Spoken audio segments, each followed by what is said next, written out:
اللہ علیہ وسلم نے بیان فرمایا۔ اور میرے بھائیوں، دوسری چیز جو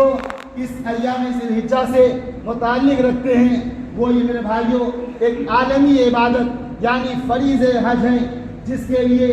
لوگ چہار دانگ عالم سے پوری دنیا سے کھینچے کھینچے کعبۃ اللہ کی طرف رواں ہوتے ہیں اور وہاں پہنچتے ہیں۔ میرے بھائیوں یاد رکھیے، آپ دیکھیں گے نماز اور روزے میں صرف جسمانی مشقت ہے، اسی طرح زکوٰۃ میں صرف مالی مشقت ہے، لیکن میرے بھائیوں قربان جائیے اس عظیم فریضے پر یعنی حج بیت اللہ، جو اللہ تبارک و تعالیٰ نے ہمارے اسلام کے 5 بنیادی ستونوں میں سے ایک اہم ستون کو قرار دیا ہے۔ اس میں میرے بھائیوں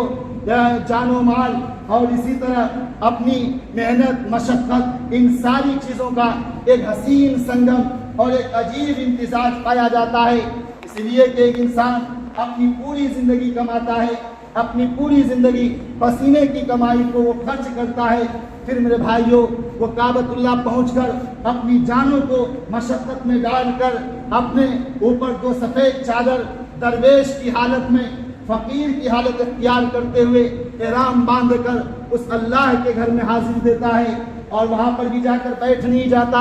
بلکہ زیادہ سے زیادہ اللہ کی عبادت کرتا ہے، طواف کرتا ہے، سعی بین الصفا والمروہ کرتا ہے۔ تو میرے بھائیوں یہاں پر پیسہ بھی خرچ ہو رہا ہے، ان کی مشقت بھی جا رہی ہے، ان کی جان بھی جا رہی ہے، ان کی جان کو بھی مشقت میں ڈالا جا رہا ہے، جس کے وجہ سے اللہ کے رسول، جس کے وجہ سے علماء کرام فرماتے ہیں کہ یہی وجہ ہے کہ ان ایام میں چونکہ ساری چیزیں جو اسلام میں بنیادی ستون ہیں وہ جمع ہو جاتی ہیں۔ آپ فرض کریں کہ رمضان میں روزہ آتا ہے لیکن اس میں آپ حج نہیں کر سکتے ہیں، اگرچہ نماز پڑھ سکتے ہیں، لیکن میرے بھائیوں یہ مہینہ ایسا ہے کہ آپ نماز تو پڑھیں گے ہی اور ٹھیک صدقہ بھی تو آپ دیں گے ہی اور روزہ بھی آپ رکھیں گے، اور میرے بھائیوں یہ حج، یہ 5 چیزیں یہاں پر آ گئی، جس کی وجہ سے اللہ تبارک و تعالیٰ نے ان کا ایک الگ مقام رکھا ہے، ان کا ایک الگ مرتبہ رکھا ہے۔ میرے بھائیوں اللہ تبارک و تعالیٰ نے قرآن کریم میں حج کی فرضیت کے تئیں جو ارشاد فرمائے ہیں، اگر وہ ہم اپنے دل کی کانوں سے سنیں گے تو میرے بھائیوں ہمارا رواں رواں لرز اٹھتا ہے۔ اللہ تبارک و تعالیٰ نے فرمایا وَلِلَّهِ عَلَى النَّاسِ حِجُّ الْبَيْتِ مَنِ اسْتَطَاعَ إِلَيْهِ سَبِيلًا وَمَنْ كَفَرَ فَإِنَّ اللَّهَ غَنِيٌّ عَنِ الْعَالَمِينَ۔ کہ یاد رکھو اللہ کے لیے اس شخص پر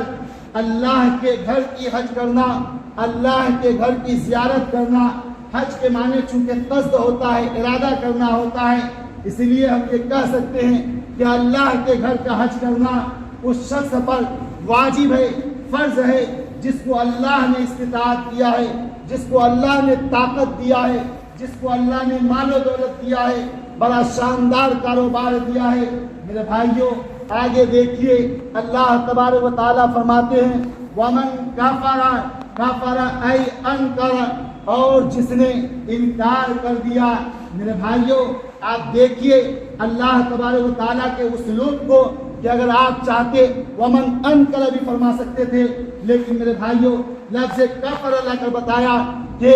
اگر کوئی انکار کرتا ہے، انکار کیا مطلب یعنی ہم پر حج فرض ہو گیا ہے پھر بھی میرے بھائیوں ہم حج کرنے نہ جائیں تو گویا کہ یہ حج کا انکار کرنے والا ہوا۔ اور یاد رکھیے اگر انکار حقیقی معنی میں ہے، ہم مانتے ہی نہیں، سرے سے اس کو خارج سمجھتے ہیں کہ اسلام میں حج کرنا کوئی ضروری نہیں، تو میرے بھائیوں پھر تو ہم اسلام کے دائرے سے نکل جائیں گے، ہم اسلام ہی سے نکل جائیں گے۔ لیکن میرے بھائیوں ہمارا دل تو یہ کہتا ہے، ہمارا یقین یہ کہتا ہے کہ حج تو ہم پر اسلام میں فرض ہے، اسلام کا ایک اہم ستون ہے، لیکن ہمارے اوپر حج فرض ہونے کے باوجود ہم حج نہیں کر رہے ہیں، تو میرے بھائیوں وہ انکار کرنا ہوا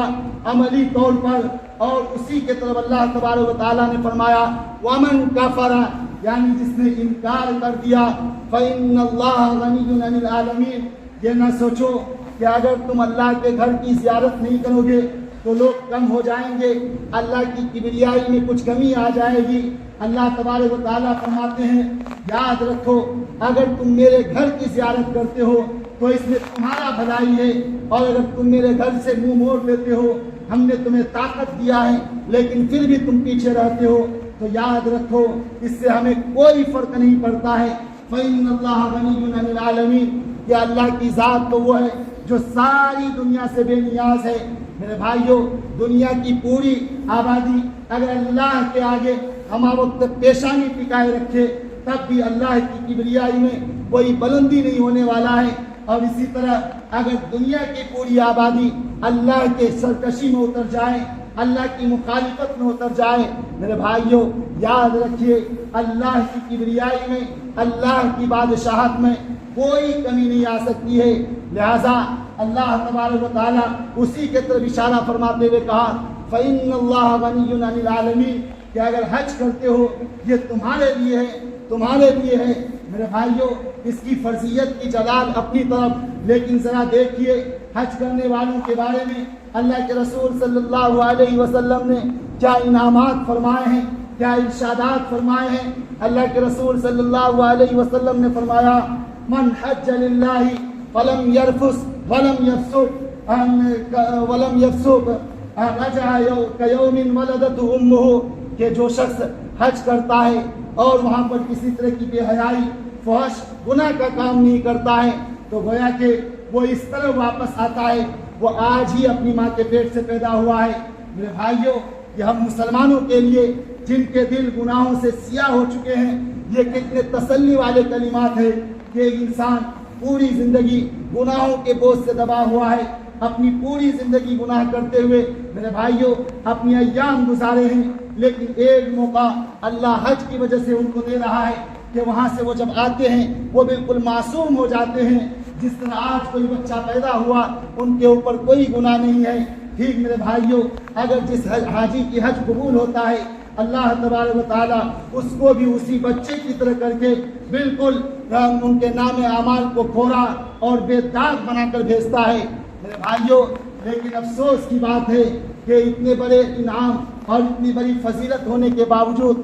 ذرا ہم اپنے معاشرے پر نظر ڈالیں، ذرا دیکھیں کہ کتنے دکھ اور افسوس کی بات ہے، کتنے حیرت کا مقام ہے کہ ہم میں سے کتنے ایسے لوگ ہیں کہ جن پر حج فرض ہو گیا ہے، لیکن میرے بھائیوں وہ ہیلے بہانہ بناتے ہیں، ہیلے تلاش کرتے ہیں، وہ کہتے ہیں کہ ابھی بچے ہیں ان کی ذرا مستقبل سنوار لوں پھر میں حج کروں گا، ذرا گھر بنا لوں پھر حج کروں گا، اپنی بیٹیوں کی شادی کرا لوں پھر حج کروں گا۔ میرے بھائیوں یاد رکھیے اگر آپ پر حج فرض ہو گیا تو آپ کے لیے اللہ کے گھر کا حج کرنا، اللہ کے گھر کی زیارت کرنا یہ پہلے درجے میں فرض ہے۔ لیکن میرے بھائیوں ہمیں اپنے اندر سوچنا چاہیے کہ ہماری ترجیحات کیا ہو گئیں، ہم کدھر جا رہے ہیں، ہم کس راستے کو اپنا رہے ہیں۔ میرے بھائیوں لہٰذا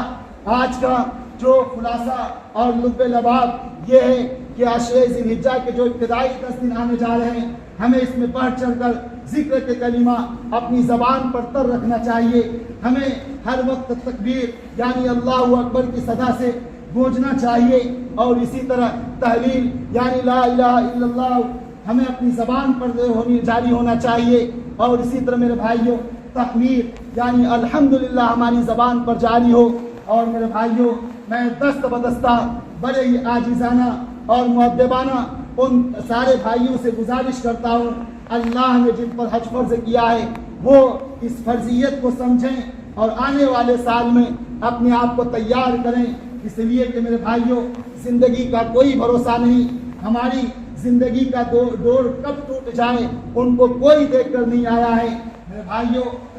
ہرگز نہیں کہ اگر آج ہم جوان ہیں تو یہ ہماری نہ مرنے کا سرٹیفکیٹ ہے، ہم آئے دن دیکھتے رہتے ہیں